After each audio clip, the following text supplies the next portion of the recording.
Now, you've gone to the balcony. You've stepped to their side. In other words, we've dealt with the people aspect of the negotiation.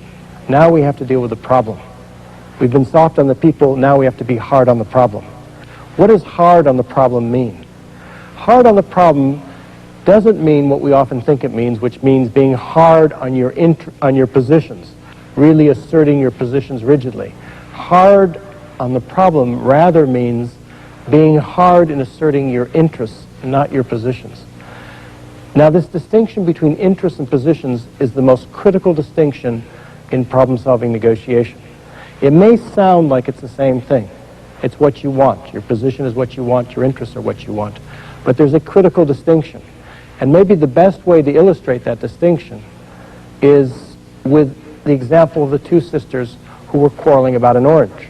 They had an orange, and each sister wanted the orange.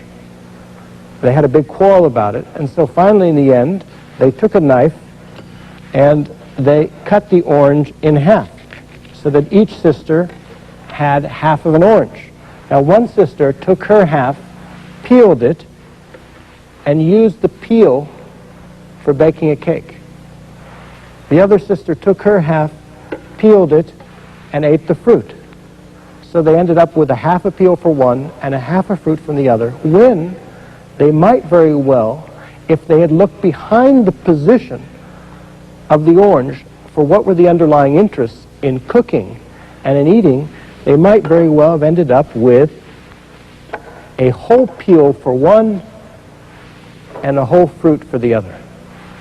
And that's often, in that simple example, that's what we often do in negotiation, is we end up dividing the orange and ending up with less than what we might otherwise have ended up with. That's the importance of always focusing behind positions, what people say they want. Positions are their demands. It's the money, it's the numbers, it's the quota. Always focusing behind the positions for what actually are the underlying interests, which are people's concerns, their needs, their desires, their aspirations, their fears. In this case, it was cooking and eating, so that you can then end up with the equivalent of a whole peel for one and a whole fruit for the other. The place to be hard in a negotiation is to be hard in asserting your interests in cooking and eating, rather than to be hard on the position of wanting that orange. Let me give you an example from business. I was once mediating a discussion between a union and management. The most bitter issue between them was the issue of outsourcing jobs. For the company wanted the ability to outsource jobs to other companies that were non-union companies. The company said this was absolutely necessary. Their position was, yes, we need it. And the union's position was no.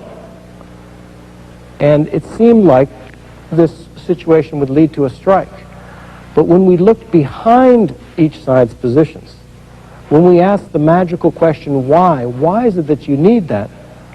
We asked management, why do you need outsourcing?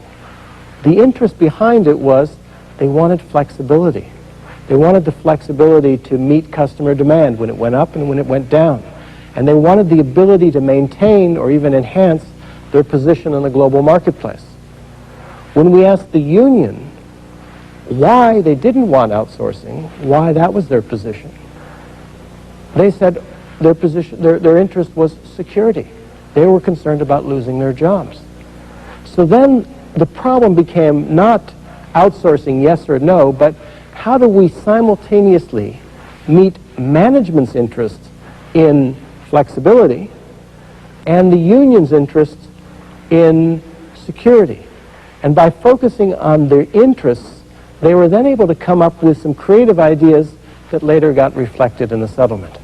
That's the power of looking behind positions for the underlying interests. That's the third principle in this negotiation methodology. The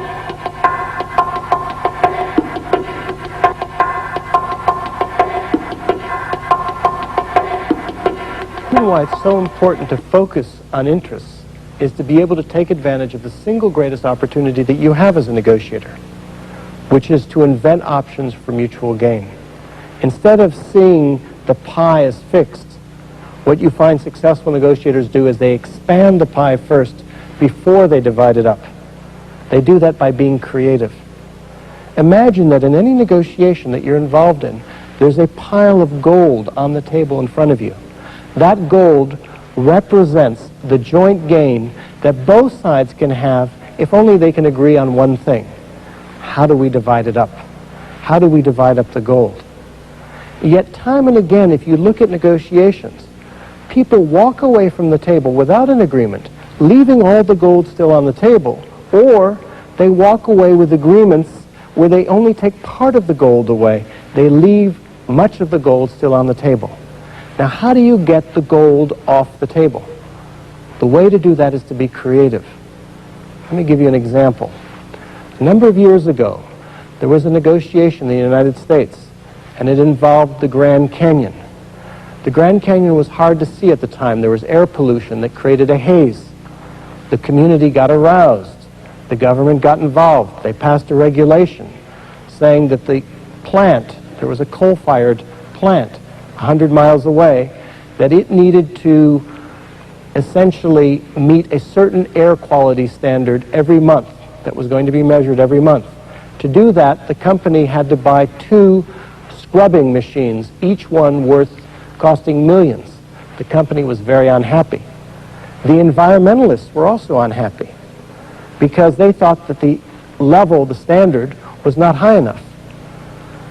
Normally, this kind of issue would have been fought out in courts and in litigation for years, except that through a creative conversation, both sides got together, the company and the environmentalists, and they began to negotiate. They began to look at the interests of each side, and they began to invent options for mutual gain.